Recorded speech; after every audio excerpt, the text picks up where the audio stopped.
to the Purlsbeforethyme knitting podcast. I'm Elise. This is Silas. We'll see how long he stays here. Not very long. Okay. So today I am going to be doing another designer deep dive. So last time I did one on Sari Norlin and everything I've made by her. And today I'm going to be doing one on my favorite things knitwear and everything I've made by her. So just to give you a little bit of background and summary, so I have made 5 sweaters by her, and I've made 1 summer top and 1 scarf. So I think that gives me a good overview over her designs and can tell you what I like and things that I would like to change about some of my makes, but here we go. So the lady behind my favorite things knitwear is a Danish lady called Louisa, and she's been around for a few years now, and she's known for doing all her patterns sequentially. So she has like sweater number 1 to, I think she's on 28 now that she's designed, and then she also does camisoles. She has one called jacket number 1, and she has scarves and hats. And she also does a lot of designs for when Isago do their annual collection. She's got a pattern coming out in their archives collection that looks beautiful. It's a colorwork sweater that looks very nice. And she also did like the levitate wrap last year.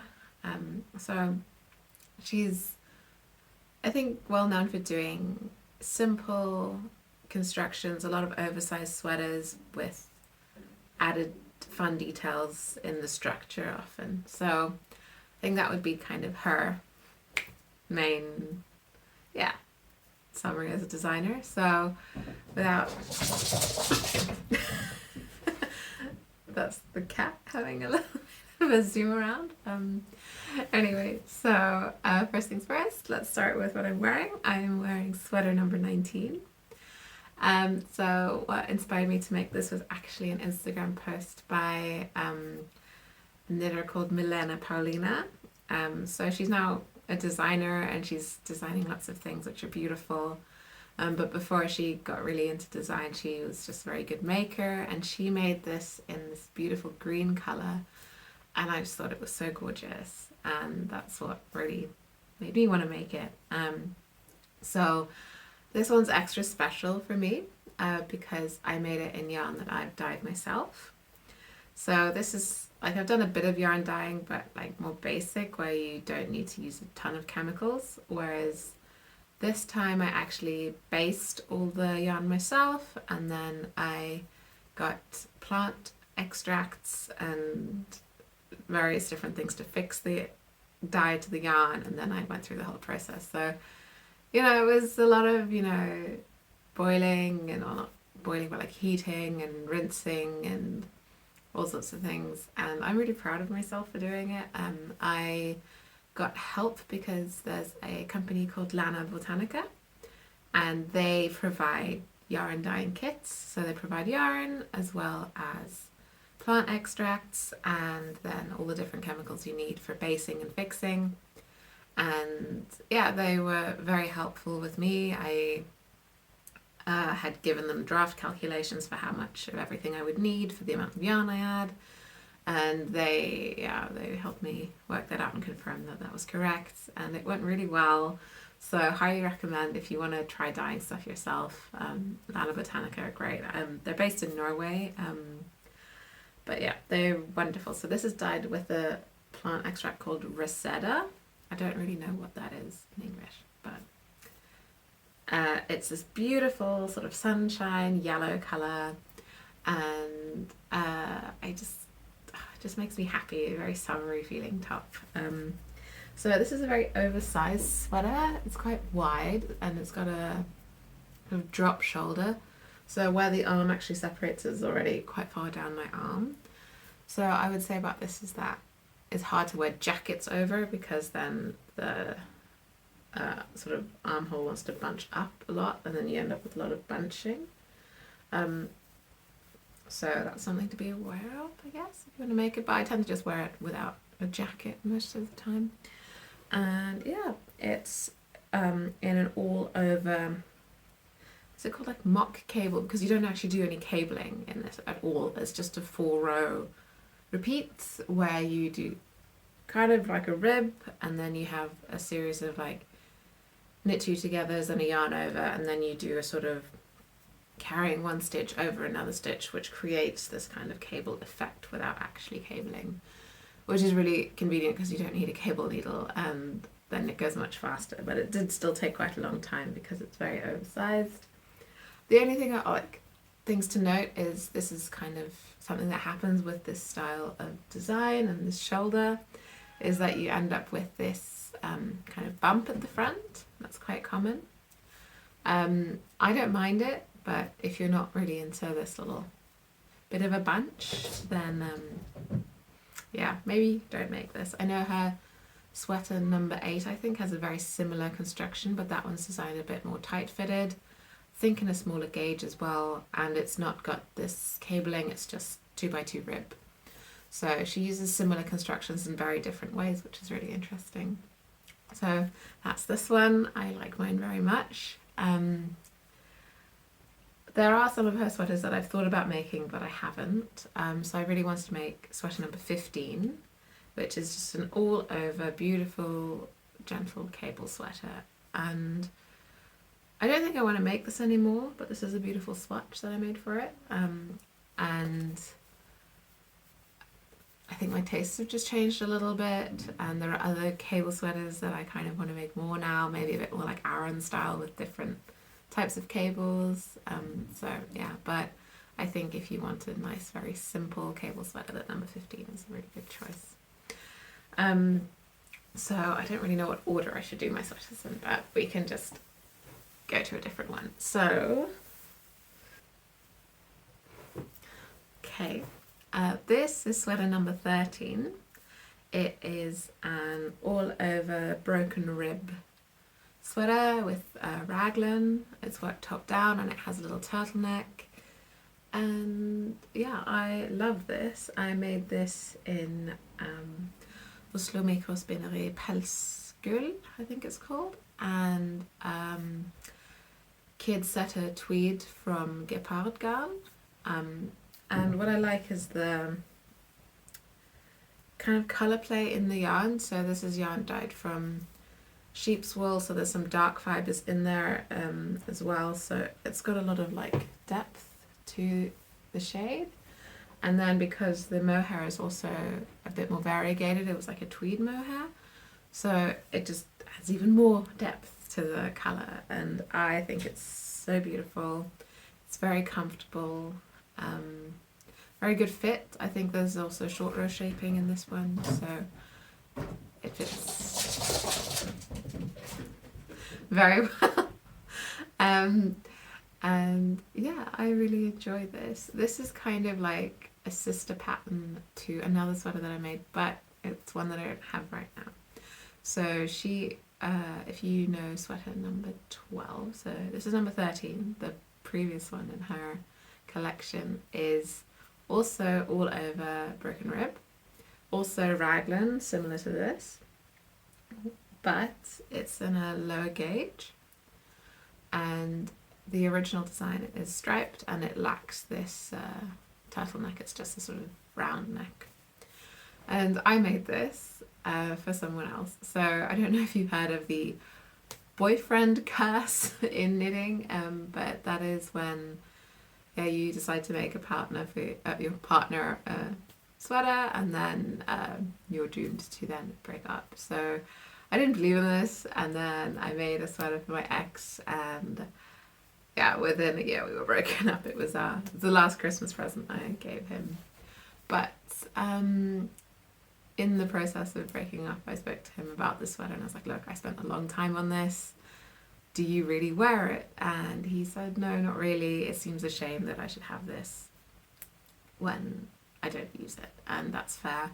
I think the mohair was just quite sensitive, like quite stuffy for him. So he didn't enjoy it. And so I have re-gifted it to my godmother, who gets a lot of wear out of it. She swims in the sea most days, and she likes having a nice warm layer to put on after her swims, and I know that she uses sweater number 12 a lot. So it makes me very happy to know that something I made is loved and cherished and used, so that's great. The one thing I will say with the number 12 that I did that I'm really pleased with, that I'm so sad I can't show you, but is that I did a modification on the sleeve that I found because another knitter on Instagram called the Knitting Chemist had done on hers. I think it's easier to do if you're not doing a striped version but you're doing a monochrome version, which is that on the sleeve you take 2 sections of stitches and you make increases in the middle and then decreases on the outside, so they kind of move outwards. So it looks like this beautiful like sort of elbow split detail within the texture of the knit, and I think it's super beautiful. I have details on how to do it on my Ravelry page, project page for this, and I can also try and add pictures of it because I remember taking pictures of that particular detail as well. So sweater number 12 is a more fitted version of this sweater and just a lower gauge, and I think it's also a very beautiful sweater. So yeah, I would recommend that one. That one works very well as a sort of more smart, office appropriate kind of sweater. So yeah, I like that one as well. So moving on. Okay, this is sweater number 9, and it is a raglan top down, slightly oversized sweater, but I've made mine a bit more oversized than I needed to. Very easy sweater. I would highly recommend this as a beginner sweater if you've never made a sweater for yourself. This one is really nice. It's got good instructions, easy to follow, and it goes quite fast, well, relatively, so that can be very motivating, especially if you're new to knitting, to finish something and feel like you're getting somewhere rather than like knitting endless rows of, you know, broken rib, and then it takes like weeks and weeks and weeks and you feel like you're not getting anywhere. But this one is really good. I think it's a very popular pattern because it is so straightforward and it's on big-ish needles, I think 5 or 6 millimeter needles. I have made mine in 2 strands of mini alpaca and a strand of tin silk mohair from Sunless Garn. I am very fortunate that I live relatively quite close to Sunless Garn, the actual factory, and they have an outlet store there, so every now and then just pop in, see what they have, and they have a whole room of like seconds, so like discounted yarn, and then they also have a section which is like just yarn that I think they are supposed to be defective or have something wrong with it where it's not up to the quality that they want it to be to sell full price, so they just have these big plastic bags of yarn and they just have a price written on them, and that's very random for what there is every time you go. And when I went once, they had mini alpaca in this beautiful brown, and yeah, I got like 600 or 700 grams for little money, so it was great. And what's nice about getting a lot of sort of fingering weight yarn is you can just hold it double for a higher gauge. So this is 2 strands of mini alpaca held together, and I think because I have a tin silk mohair with it, that the alpaca hasn't stretched as much as it might do if I had it on its own. So that's always a worry with alpaca, is that it'll just stretch. So this hasn't done that. Sorry, my cat's just there, he's distracting me. So yeah, that's this one. I get a lot of wear out of this. I think it's a very good pattern, high quality. Good. I want to show you what I'm seeing. I've got a little cat climbing over the top of a chair, being very sweet. Okay. No. You. Say hello. Are you gonna be good? Yeah. Okay. It's just a little bit restless. I'll play with him after this, huh? Yeah. Yeah. So yeah, this is a wonderful sweater, and yeah, I would recommend this. It's very elegant as well. Okay, last but not least is my most recent, my favourite knitwear, my favourite things knitwear make. It's sweater number 18. It is, yeah, an all over sort of textured knit. Sorry, in Norwegian and Danish, when you talk about textured knits, it's called strukturstrikk. So it's like, sometimes my brain gets them mixed up.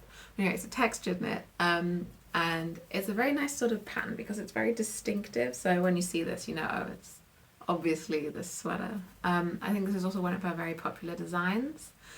This is one where you start at the back and then you pick up with the shoulders, then you join the shoulders at the front of the neckline, and then you work down, and then you join under the arms, and then you work down and you pick up the sleeves. So mine needs a bit of a deep hill now, but it's this wonderful orange, which is from Oslo Spinnery in Purlsbeforethyme, which means pearl wool, and it's got this really nice shine to it. I think it's from how they spin this particular type of yarn, and I like it a lot. I have some left over and I don't really know what I want to do with it yet.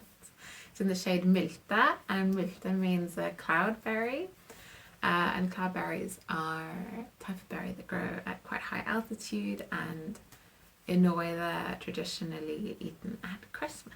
So this is, yeah, very special yarn, and it's a very nice make. I made it as part of a cal actually. So in, can't remember if it was September or October, there's a Danish knitter called Man med pinne, which means man with stick or with needles, and he hosted a sweater number 18 knit along. And yeah, I was just motivated to make it because of that, and I did. It took maybe 3 or 4 weeks.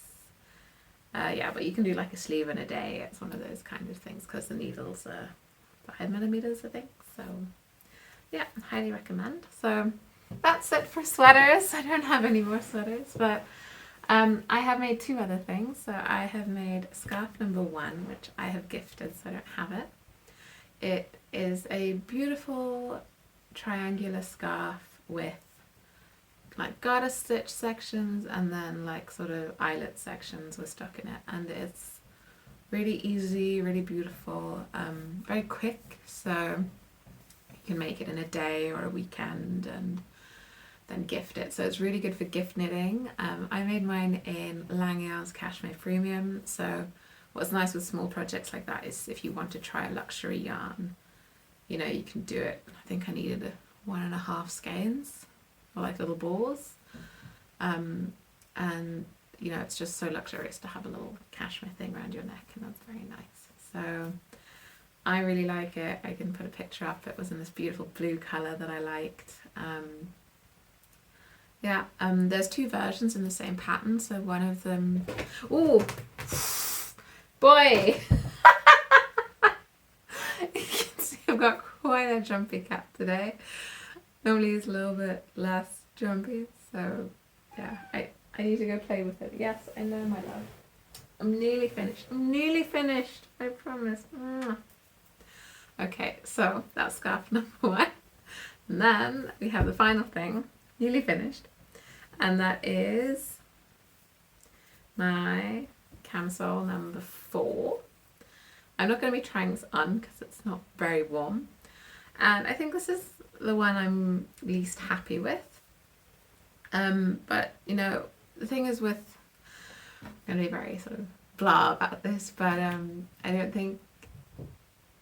don't see a lot of my makes as failures. I just see them as like things that I learn a lot from. So with this pattern, boy,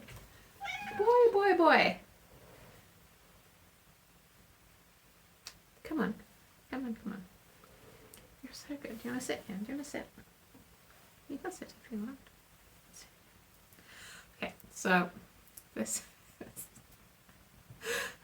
okay, get the shot. So this is a camisole made in double broken rib, and it is, I made mine in pure silk by Knitting for Olive, which I really like this, and it's made a beautiful fabric. But what happened with this is I was between sizes, and because I'm not always the most body confident and I get worried about things being tight, I was like, oh, I'll size up. And that was definitely a mistake with silk because what's kind of weird with silk is that it gives you the impression of being quite stiff. So it doesn't have a lot of give when you're working with it, and it can kind of like be a bit hard on your hands. So I often, like when I first started using silk, I was like, oh, it won't grow too much. But the thing is, because it is a rib stitch, then got very wide. So I don't know if you can see quite how wide this top is, but it's wider than me by quite some margin. And so what I would have done if I were to make this again is I would actually size down 2 sizes. And yeah, I don't need it to be as wide as it is. And in addition to the whole fabric of it growing widthways, the straps grew as well, so they're far too long now, so they show a little bit too much more than I wanted. But that's quite easy to fix. I just need to snip them and then just retie them down because it's just I-cord. So that's not so problematic. I can fix it. So yeah, what I would do with this now is I just wear it like over a t-shirt. I think that's cute. Other things I would recommend with this though, if you have the time and the patience, is I've seen people who take these patterns for Camisole number 4 and I think it's number 2 that they use. The one that's just, instead of being broken rib, it's just double rib, like 2x2 rib. And they make it into like a full dress, and I think that is gorgeous. Like this, if I'd made it like 50 centimeters longer, would make it a really, really cute slip dress. So yeah, but it takes a long time. I think this is 3mm needles. So I remember this taking a good amount of time. So yeah, I know it's a real like labor of love. But you know, it's such lovely fabric. I don't want this to go to waste at all. I will be fixing it off of it and wearing it. So that's this one. So yeah, that is everything I've made by My Favorite Things Knitwear. And I know she's very popular, so if you've made anything by her, please share your experiences, what yarns you've chosen, what patterns are your favourite. That would be really fun to hear about. But yeah, so that's all I have to say. So I'll see you next time. Bye!